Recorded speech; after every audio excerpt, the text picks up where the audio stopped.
우리의 고국인 한국에는 주로 봄, 여름 이렇게 비가 많이 오지 않습니까? 한 6, 7월에 비가 많이 오는데요. 우리가 살고 있는 이 캘리포니아에는 여름에 비가 안 오죠. 그와 똑같이 성경의 배경이 되는 그 이스라엘, 그 유대 나라에는 겨울에는 비가 많이 오는데 여름에는 전혀 비가 오지 않습니다. 여기 캘리포니아 거의 비슷한데요. 그래서 이스라엘에는 이 세 가지 비가 있습니다. 첫째는 10월 달 그리고 11월 달에 오는 이른 비가 있어요. 그리고 12월 1월 그때 오는 겨울 비가 있고, 그 다음에 그 다음 해에 3월 4월에 오는 봄비가 있습니다. 그래서 이 세 가지 비 가운데서 보통 우리가 일반적으로 유대인들은 이른 비와 늦은 비 그렇게 말해요. 10월 11월 달에 처음 오는 비를 이른 비라고 그러고, 그리고 마지막 그 다음에 3월 4월에 오는 비를 늦은 비라고 그럽니다. 그래서 이른 비가 와야 파종을 할 수 있어요. 파종을 할 씨를 뿌릴 수가 있고, 그리고 또 이제 그 곡식들이 이제 결실을 맺을 때에 3월 4월에 오는 그 봄비가 와야, 늦은 비가 와야 아주 충실한 결실을 할 수 있어서, 그래서 이스라엘 백성들은 이른 비가 제때 오고 그리고 늦은 비가 제때 오면 하나님의 축복이다, 하나님이 금년 한 해 우리나라에 큰 복을 주셨다, 그렇게 말합니다. 자, 신명기서 32장 2절을 보시면 하나님의 말씀, 이 성경 말씀을 비에다가 비유를 해서 이렇게 말씀하고 있는데, 우리 한번 같이 읽어보실까요? 신명기 32장 2절입니다. 같이 읽습니다. 시작. 하늘이여 비를 비우리라. 내가 말하리라.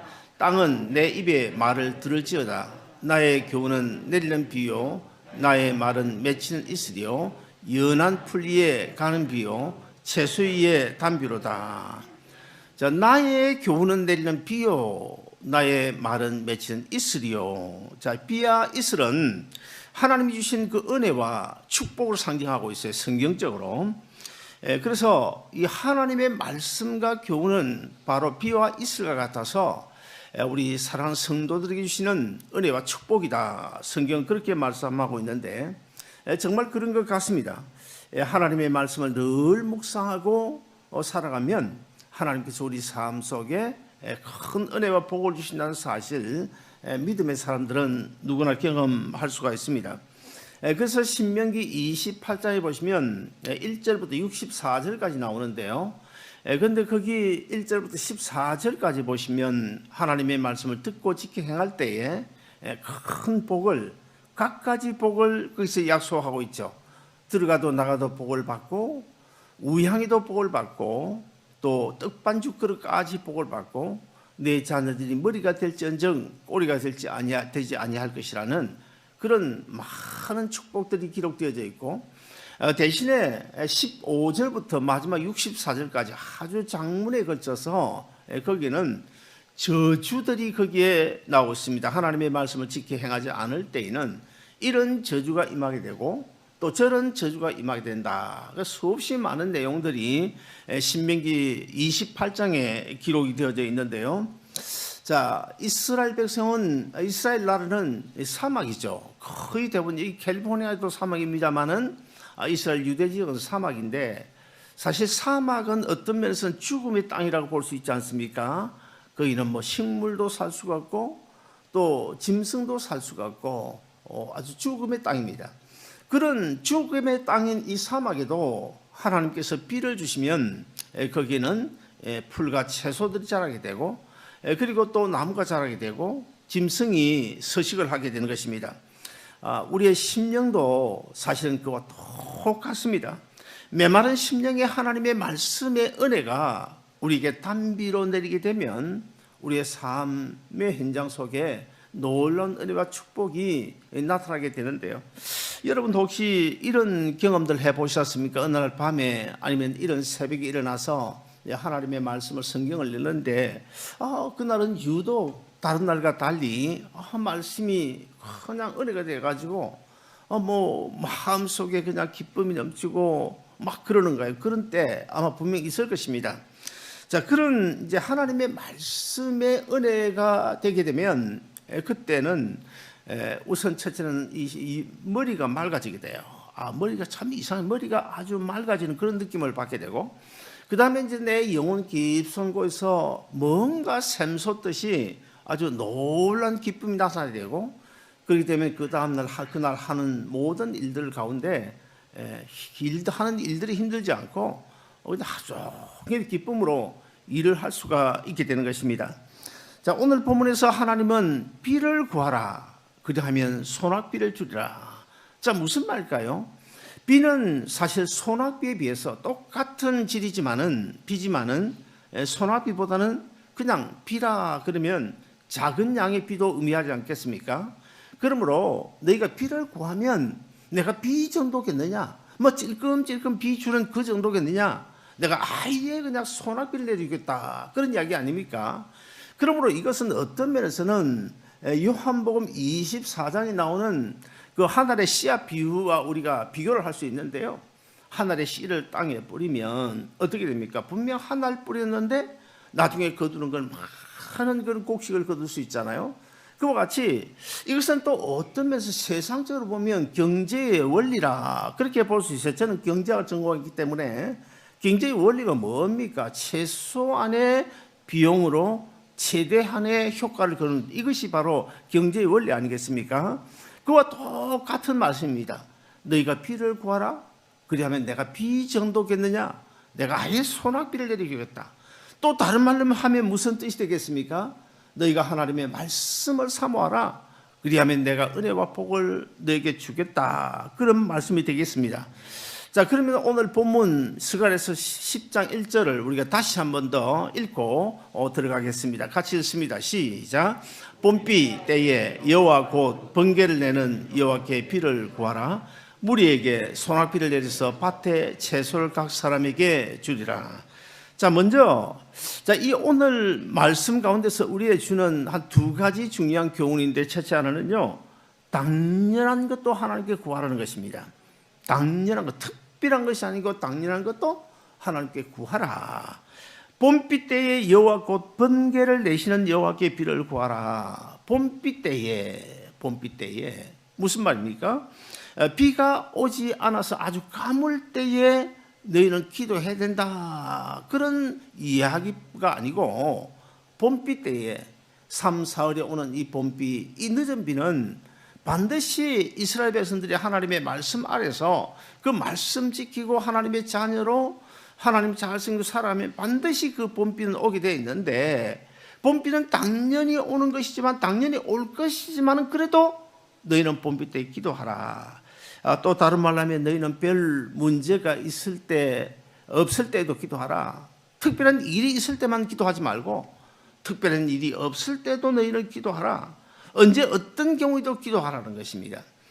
사람들은 우리도 흔히 그렇지 않습니까? 하는 일이 잘 될 때는 사실 기도가 아무래도 좀 기도의 자리를 잘 만들지 않죠. 그러다가 이제 어떤 큰 문제가 생겼다 그러면 그것도 그냥 바로 기도합니까? 세상적인 인간적인 주의 환경 여건 다 이쪽 저쪽 다 돌아보면서 누군가 나에게 뭔가 도와줄 사람이 없을까, 그거 다 찾은 다음에 그 다음에 도저히 안 되겠다 싶으면 하나님 앞에 기도하는, 이것이 어쩌면 우리 한국 교인들의 습성이 되어버린 것 같은데요. 자, 봄비 때 기도하라는 말은 결국 어려운 일이 있을 때, 어려운 문제 앞에서 도저히 길이 없을 때 기도하라, 그 말도 되겠지만 그보다는 어려운 일이 없을 때도 기도하라는 것입니다. 가정이나 회사에 큰 문제가 없을 때, 아니면 또 종업원들이 말을 안 들을 때만 기도하라는 것이 아니고, 종업원들이 너무너무 주인보다 더 열심히 일을 해줄 그때도 그 종업원들 위해서 기도하라. 비즈니스가 잘 될 때도 비즈니스를 위해서 기도하라, 그런 말이 될 것입니다. 그 다음에 두 번째로는요, 하나님의 은혜로 살라는 것입니다. 너희 힘으로 사는 것이 아니라 하나님의 은혜로. 예수 믿는 성도들, 너희가 정말 나를 섬기고 살아가냐? 너희가 정말 예수 믿고 구원 얻었냐? 너희 속에 정말 영원한 생명이 있냐? 너희가 진짜 하늘나라 백성 맞냐? 그리스도인이냐? 그렇다면 너희 힘으로 세상 것으로 살려고 하지 말고 내가 주는 하나님의 은혜로 살아라. 그런 뜻입니다. 여러분, 개는 두 종류가 있죠. 제가 옛날에 그 멕시코 선교를 갔더니 거기는 뭐 어떤 동네에 갔는데요. 아주 뭐 못 사는 동네인데 개들이요, 길거리 나와 있는 개들이 얼마나 많은지 몰라요. 막 노다지 여기저기 개가 그냥 온 동네 길거리마다 개입니다. 근데 이 개들 중에는 가만히 보니까요, 먹지를 못해가 비쩍 말라가지고 그냥 어떤 개는 누워 있기도 하고 슬금슬금 걸어 다니는 개도 있고 그런데요. 이 개는 두 종류가 있죠. 애완견이 있고 그다음에 야생견이 있습니다. 자, 애완견은 뭡니까? 애완견은 그 좋은 집, 그 사람과 똑같이 뭐 집 안에서 주인이 주는 음식 먹고 그다음에 자유롭게 다니고 그 주인의 보호를 받으면서 그 털도 씻어주고 털도 깎아주고 뭐 그런 가운데 보호를 받으면서 살아가지 않습니까? 반면에 이 야생견은요, 야생이 집이 없습니다. 보호해 줄 사람이 없습니다. 아무거나 먹습니다. 아무 때나 다닙니다. 아무 때나 누워 잡니다. 그런데 어떤 그 심리학적으로 연구를 해보니까 이 애완견하고 야생견이 그 수명이 엄청난 차이가 있대요.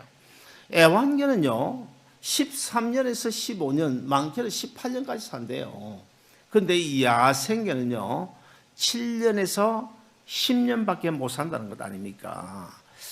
자, 개만 그럴까요? 사람도 그와 똑같습니다. 우리 예수 믿는 성도들하고 예수 믿지 않는 불신자 수명 차이가 얼마나 되는지 아십니까? 제가 언젠가 설교 시간에 제가 말씀을 드린 것 같은데, 텍사스 주립대학에서 연구조사 7년 동안 연구조사를 했더니 죽은 사람들을 이제 그 유족들을 통해서 조사를 했더니요, 어떤 결과가 나온지 아십니까? 그저 뭐 적당히 주일날 교회 오고 교회 집에 가고 그런 정도가 아니고 진짜 하나님의 말씀을 중심으로 신실하게 신앙생활하는 이 그리스도인 예수 믿는 사람하고 예수 믿지 않는 불신자가 수명 차이가 평균 7년이 난다는 7년이라는 거예요. 왜 그럴까요? 우리가 인간적으로도 과학적으로도 어느 정도 근거를 찾을 수 있는데요. 자, 우리 몸 속에 만들어지는 그 엔돌핀이라는 거 있죠. 엔돌핀. 그리고 엔돌핀보다 4,000배나 더 강한 다이돌핀이라는 게 있어요. 다이돌핀. 이 엔돌핀이나 다이돌핀은 이 신체 기능을 활성화시켜주는 그런 역할을 하는데요. 어떨 때 이 다이돌핀이 가장 우리 몸속에서 많이 만들어질까? 하나님 찬양할 때, 하나님의 말씀의 은혜를 받을 때, 설교할 때, 예배 드릴 때, 그때 이 다이돌핀이 엔돌핀의 4,000배 되는 다이돌핀이 만들어진다는 것입니다. 물론 꼭 그것만은 아니겠지만 어쨌든 우리가 신앙생활 잘하면서 하나님을 찬양하고 예배하고 그 심령 영혼 깊숙한 곳에서 아주 기쁨이 넘치고 샘솟듯이. 왜 그렇습니까? 사람은 세 가지로 구성이 되어 있지 않습니까? 영과 혼과 육으로 구성돼요. 물론 뭐 영혼과 육체로 구분하기도 하지만 이제 셋으로 구분할 수 있는데, 사실 육체는 누구의 지배를 받습니까? 육체는 정신의, 혼의 지배를 받는다 볼 수 있어요. 그리고 혼은 또 누구의 지배를 받습니까? 영의 지배를 받는다고 볼 수 있어요. 그러므로 우리 영혼이 하나님을 찬양하고 하나님 주신 은혜를 받으면서 기쁨과 즐거움이 내 영혼 깊숙한 곳에서 계속 지금 샘솟듯이 우러나오게 되면 이것이 우리 혼의 영향을, 정신의 영향을 미치고 그리고 육체의 영향을 미치게 되는 거예요. 그래서 예수 잘 믿으면 7년 더 산다. 여러분, 이 시간에 이 자리에 계신 여러분 모두 정말 예수 잘 믿어가지고 7년 더 사시기를 주님으로 축복합니다. 제가 이렇게 이야기하면 뭐 나이 드신 분들은 아이고 7년도 뭐 건강해 7년이지 그 오래만 살면 뭐하냐 그런데 그 전부 빈말이에요. 전부 거짓말이에요. 나이 드신 어른들이 아이고 내가 빨리 죽어야 돼 전부 거짓말입니다. 나는 그거 다 알아요. 옛날 어른들 많이 그 어른들을 살펴봐가지고 전부 빈말입니다. 오죽하면 그런 말 있잖아요. 저승보다는 개똥밭에 이승에 사는 게 낫다. 개똥밭이라도 이승에 사는 게 낫다. 뭐 그런 이야기가 있잖아요. 여러분, 이 봄비를 주시는 분은 누구십니까? 하나님이십니다. 비를 주시기 전에 번개를 내시는 분이 누구십니까? 하나님이십니다. 소낙비를 주시는 분도 하나님이시고, 채소를 자라게 해주시는 분도 하나님이시고, 우리 삶 속에서 구체적으로 역사하셔서 심지어는 우리가 죽고 사는 것도 하나님의 소관인 줄로 믿으시기를 바랍니다.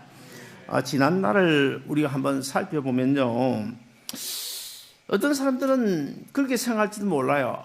나는 참 지혜로웠어. 아니면 나는 열심히 일했기 때문에 내가 오늘 이 정도나마 살 수 있다.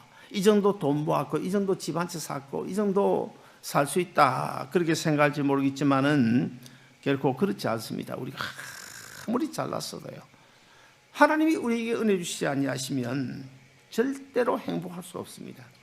저는 이제 상당히 긴 세월을 살아왔는데요, 곰곰이 생각해 보니까 제가 뭐 이제 내년 6월이면 이제 목회도 내려놓아야 하지 않습니까? 그래서 이제 날짜가 슬슬 가까이 다가오니까 이런저런 생각하면서 지난 날들을 생각해 보는데요, 뭐 일평생뿐만 아니고 지난 목회 22년만 생각해 봐도 아무리 생각해도 이것도 하나님의 은혜고 저것도 하나님의 은혜고 뭐 그거밖에 답이 없더라고요. 그거밖에 답이 없어요. 왜 그러냐? 우리 주위에 친구 목사님들 보면요, 전부 다 나보다 잘난 사람들이에요. 나보다 학벌도 좋고, 나보다 좋은 집안에서 뭐 주위 뭐 환경 여건 보면 나보다 다 좋은 사람들이에요. 그런데 오늘 지금 와서 내가 가만히 생각해 보니까 정말 하나님 은혜다. 그래서 우리 부부가 막 날마다 요즘에는 그냥 감사만 합니다. 감사. 이것도 감사, 저것도 감사. 그냥 매주일만 돈만 있으면 매주일 감사금 하고 싶어요, 지금. 여러분, 탈무드, 유대인의 그 지혜서라고 그랬죠. 그 탈무드에 보면 이런 이야기가 있습니다. 어떤 한 그 얼간이 경비원이 있었어요. 조금 뭐 이렇게 좀 얼빠진 그런 경비원이 있었는데 어떤 한 회사에 취직을 했습니다. 경비원도 취직을 했습니다. 근데 아니, 이분이 저녁에 경비원으로 취직을 했으면 잠을 자지 않고 이렇게 잘 가게를 지켜야 되지 않습니까? 근데 뭐 그냥 그 웬만하면 그냥 꾸벅꾸벅 졸다가 제대로 일을 못하는 거예요. 그러다가 큰 도둑을 맞았습니다. 그러니까 뭐 주인이 그냥 놔둡니까? 쫓겨났어요. 이번에는 금은방에 취직을 했습니다. 금은방이면 더 잘 지켜야 되잖아요. 그런데 이 친구가 이번엔 내가 어떻게든지 뭐 정말 경비원 잘 해야지, 그렇게 생각하고 있는데 어느 날 가만히 생각해보니까 이상하게도 오늘 밤에는 반드시 도둑이 올 것 같아. 오늘 아마 틀림없이 도둑이 올 거야. 그렇다면 내가 준비를 잘 해야지. 그래서 금은방에 있는 아주 진짜 보수들은 아주 이렇게 잘 감추어 놓고, 그다음에 가짜들만 이렇게 진열을 다 해놨어요. 그리고는 이것 가지고는 안 되겠다. 그래서는 이제 자기가 가지고 있는 돈을 다 털어가지고 아주 좋은 카메라, 요즘 CCTV죠. 카메라 하나 딱 설치를 해놨습니다. 그리고는 꾸벅꾸벅 하다가 그냥 밤새도록 누워 잤습니다. 아침에 일어나 보니까 아니라 다를까 간밤에 도둑이 들어왔는데 도둑은 아무것도 훔쳐가지 않은 거야. 금은 아무것도. 그런데 뭘 도둑 맞았을까요? 카메라를 도둑 맞은 거야. 카메라를. 그 귀한 은금 보석은 다 그대로 있는데 카메라를 도둑 맞은 거야. 자, 무슨 이야기일까요? 주인 것은 하나도 잊어버리지 않았는데 자기 것만 잊어버린 거야. 자, 여기에서 어떤 교훈을 줄까요? 내 마음대로 안 된다는 거야. 내 마음대로 안 된다는 거야. 사실 그렇지 않습니까? 그리스의 그 유명한 작가가 있어요. 니코스가 징키스라는 사람이 있는데 이 사람이 참 글을 잘 쓰고 소설가로서 아주 유명세를 떨치고 있었는데 이분이 믿음이 참 좋은 분이에요. 아주 독실한 그리스도인인데 이분이 어느 책에 이런 고백을 했습니다. 내가 펜을 손에 드니까, 내가 펜을 손에 드는 그 순간부터 그때 되면 딱 들고 나면 내 손은 하나님께서 움직여 주신다. 무슨 말입니까? 글은 내가 쓰는 게 아니고 나는 펜만 들고 있을 뿐이지 하나님이 나로 하여금 글을 쓰게 만든다. 그런 이야기입니다. 정말 그렇지 않습니까? 일은 똑같이 하는데요. 똑같은 비즈니스 똑같이 일을 하는데 똑같이 투자를 했는데 오히려 어떤 면에서는 저 사람보다 내가 더 투자를 많이 했음에도 불구하고 돈 버는 사람 따로 있잖아요. 똑같은 비즈니스 똑같이 일을 해도 돈 버는 사람 따로 있어요. 분명 따로 있어요. 왜 그럴까요? 내가 잘났어요? 내가 지혜로웠어요? 내가 경험이 많았어요? 무엇 때문에? 어째서 어떤 사람은 돈 벌고 어떤 사람은 못 버는 것입니까? 성경에 답이 있어요. 성경 신명기서 8장 16절에 보시면 뭐라고 말씀하고 있는지 아십니까? 신명기 8장 18절이네요.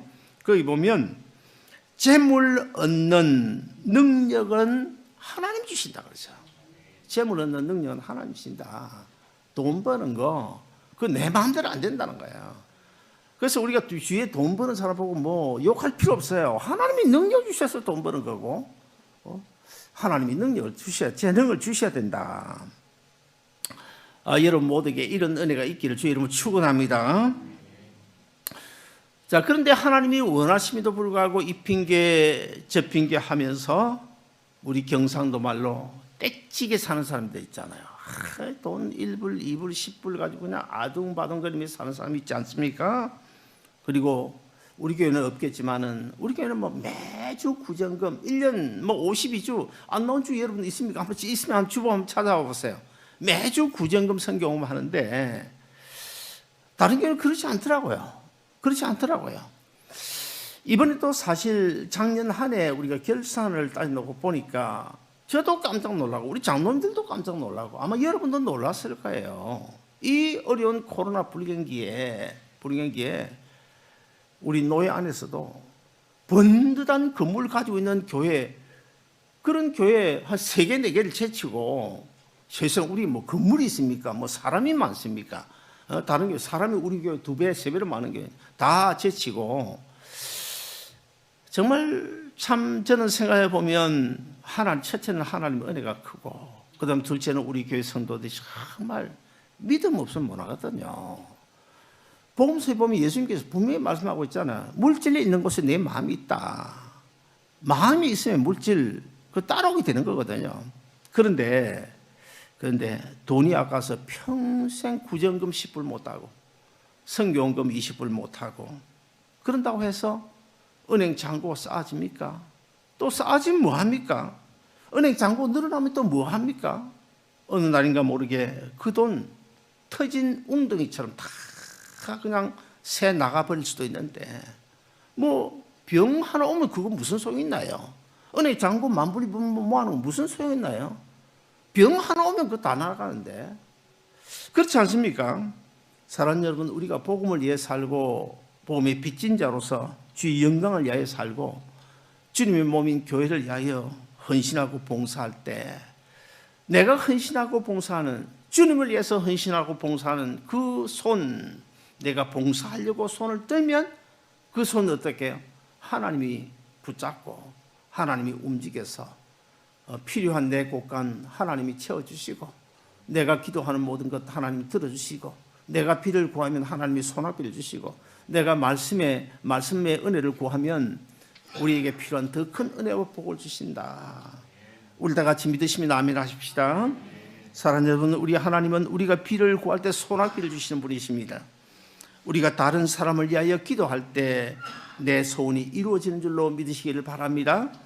다른 사람에게 베풀고 살 때 내 곳간 하나님이 채워주신 줄로 믿고 오늘 또 주신 말씀의 은혜를 받으면서 이 말씀 꼭 기억하고 오늘도 내일도 주 안에서 믿음으로 살아가는 여러분 되시기를 주의 이름으로 축원드립니다. 기도하겠습니다.